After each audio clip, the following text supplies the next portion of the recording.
இந்த மார்ச் மாதம் இந்த 12ஆம் தேதி அதிகாலை 3 மணி அளவில் கர்த்தர் தட்டி எழுப்பி தருகிற இயேசு கிறிஸ்துவனுடைய 722வது தேவ செய்தி நம்மையும் இந்த பூமியிலே தரத்தை உயர்த்தப் போகிறது. விசுவாசத்தில் சிறந்தவர்களாய் உருவாக்கப் போகிறது. மெத்தன போக்கில் கிறிஸ்துவுக்காக வாழ்ந்த அவ்விசுவாச பாதையிலிருந்து ஒரு எழுச்சியான விசுவாச பாதைக்கு நம்மையும் பேதுருவை போல அழைத்து செல்ல போகிறது. பேதுரு புதிய ஏற்பாட்டு கதாபாத்திரங்கள்ல மிகவும் ஒரு முக்கியமானவர். இயேசு கிறிஸ்துவை மிகவும் நேசித்தவர், வெளிப்படையான இருதயத்தை கொண்டவர். அவருடைய செயல்களை கூறுவோமானால், மற்ற சீஷர்கள்லாம் படகிலேயே அமர்ந்திருக்கும் பொழுது பேதுரு மாத்திரம் படகை விட்டு கடலில் இறங்கினான். இயேசு கிறிஸ்து மீது இருந்த விசுவாசத்தினால்.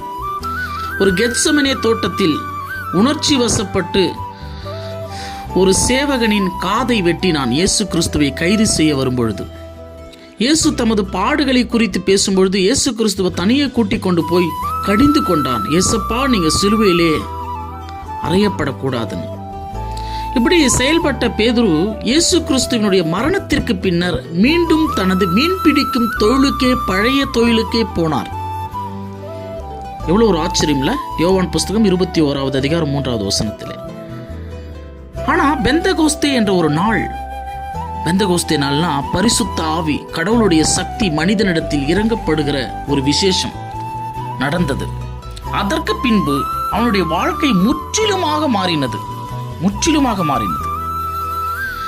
இயேசுவை விசாரிக்கும் பொழுது தனது அடையாளத்தை ஒரு வேலைக்கார பெண்ணுக்கு முன்பாக இயேசு கிறிஸ்துவை யார் என்றே தெரியாது மறுதலித்தான்.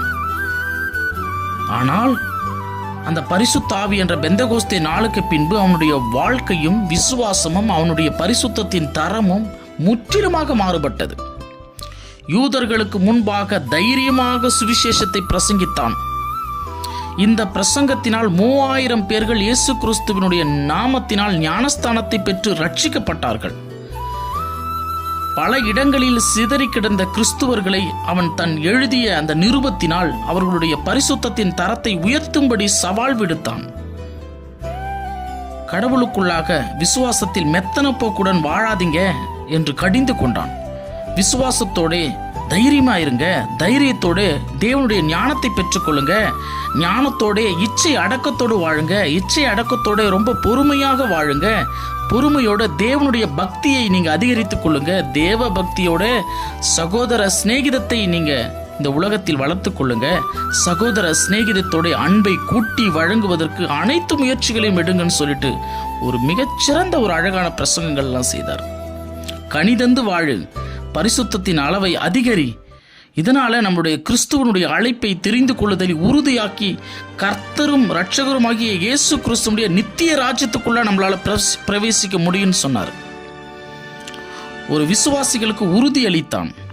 ஆகவே அவனுடைய கடந்த காலம் அவனுடைய எதிர்காலத்தை பாதிக்க அவன் அனுமதிக்கல. கடந்த காலத்தில் அவன் அவ்விசுவாசியாய் முறுமுறுக்கிறவனாய் இயேசு கிறிஸ்துவுக்கு சில விஷயங்களை பிடிக்காமல் போனாலும் பரிசுத்த ஆவி பெந்தகோஸ்தே நாளுக்கு அப்புறம் அவன்தான் ஒரு சிறந்த விசுவாசியாகவும் சிறந்த ஊழியனாகவும் சிறந்த சாட்சி பெற்றவனாகவும் அவன் இருந்தான். நாமும் பரிசுத்த ஆவியானவர் நமக்கு விட்டு கொடுக்கும் அனைவரையும் கிறிஸ்துவின் சாயலுக்கு மறுரூபப்படுத்துகிற பணியிலே தொடர்ந்து செயல்படுவோம். கர்த்தர் நம்முடைய பரிசுத்தத்தையும் விசுவாசத்தையும் தரத்தில் உயர்த்தி ஆசீர்வதிப்பாராக. பேதுருவை போல. அடுத்த தெய்வ செய்திகளோடு நான் உங்கள் கிறிஸ்துவுக்குள் சகரியா.